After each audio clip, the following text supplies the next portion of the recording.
What's happening right now is loud, confusing, and potentially market-moving. There are strong signals, some public, some whispered in private trading rooms, that Bitmine, Bmnr, and its chairman Tom Lee may have been quietly stacking Ethereum exposure via options and direct purchases, and that the way options are being hedged could be mechanically pushing ETH prices higher. Add a major shareholder vote at Bmnr this week and a key U.S. crypto bill markup on January 15th, plus CPI/PPI inflation prints, and you've got a pressure cooker of catalysts that could make for a fast, sharp move in crypto markets. Today, this is shocking the market. What's happening now is this. Institutions and dealers are reporting heavy options flows and ETH buying that lines up with claims Bmnr has been accumulating ETH exposure, in cash and via options, and that those trades may be forcing market makers to buy ETH to hedge. That buying pressure can push prices up independent of retail sentiment, which is why traders are talking about a potential gamma/delta squeeze right now.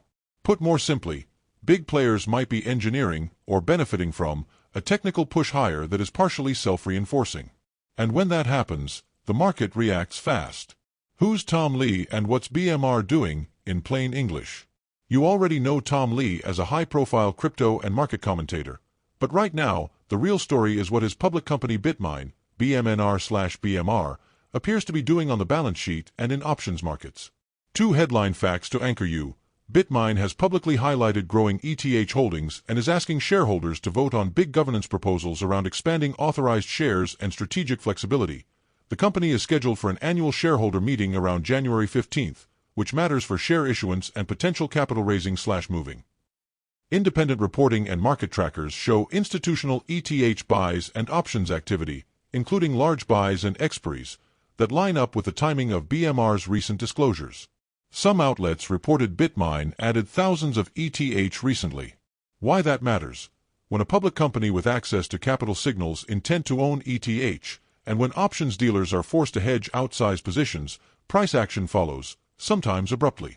Tom Lee/Bmnr has been selling puts, collecting premiums, and using capital to buy deep-in-the-money calls, creating a net position that gives them massive exposure to ETH up moves, while transferring negative delta to dealers.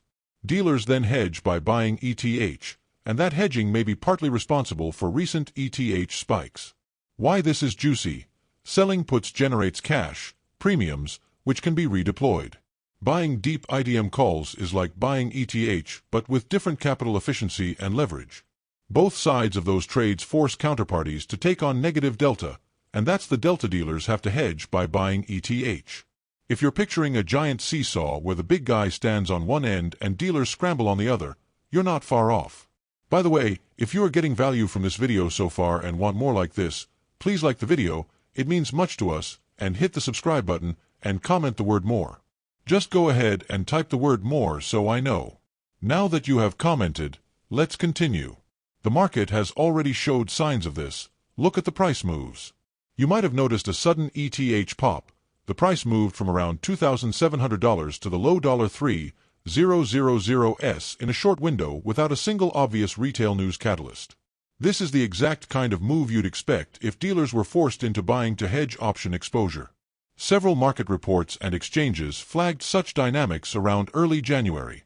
Important, a single price move doesn't prove anything, but combined with filings, company disclosures, and options expiries, it forms a coherent story the market can rally around. Why the shareholder vote, January 15th, makes the story hotter. This is where the plot thickens. Bmnr has a shareholder vote and various proposals on the agenda that would expand the company's flexibility, including increasing authorized shares. That matters for two reasons. If the vote gives Bmnr the ability to issue more equity, the company can raise more cash quickly to buy or otherwise finance crypto-related activity. Public confirmation that Bmnr is building ETH exposure, or that it wants firepower to do so, makes it easier for market participants to believe the options/accumulation story, which can amplify trading flows. So, the vote isn't just corporate housekeeping, it's a potential enabler for a much larger ETH position and thus is a clear near-term event risk-reward for traders. Simultaneously, January 15th is also a pivotal date for U.S. crypto regulation. The Clarity Act, a major crypto market structure bill aiming to define which assets are securities versus commodities and clarify regulator roles, is scheduled for a markup or committee action that day. That's huge, because legislation can reshape who the big winners and losers are in the space. Why this matters to your ETH trade idea. A pro-market, clarifying bill could unleash more institutional on-ramps and ETF flows, a tailwind for crypto. A restrictive patch with heavy constraints on stablecoin yields or token activities could cool risk appetite.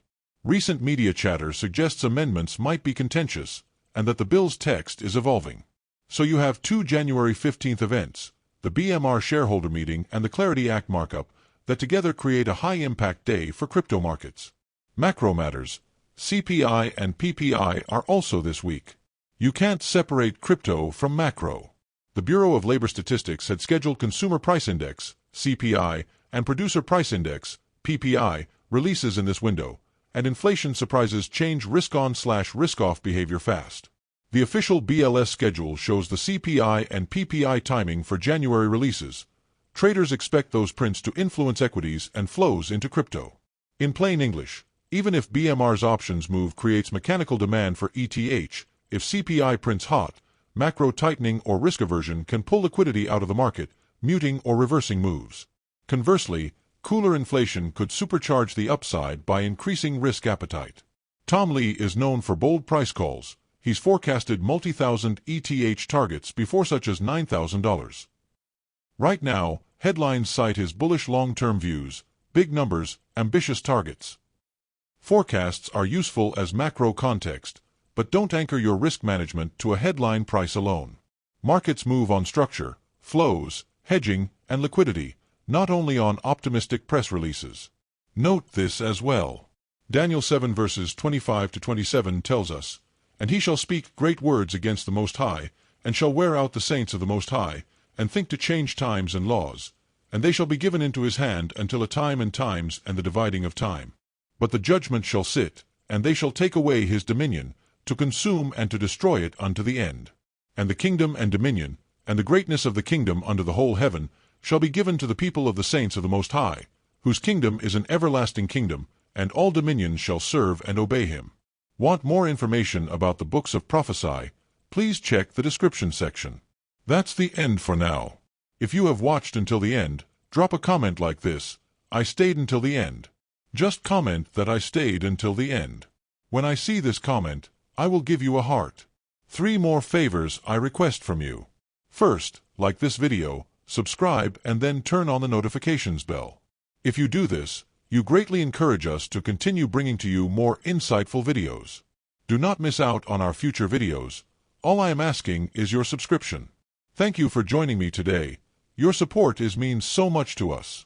Do not hesitate to share this video to help someone who may benefit. I recommend that you watch the next video, subscribe to the channel, and share your thoughts about today's video. Wish you God's love.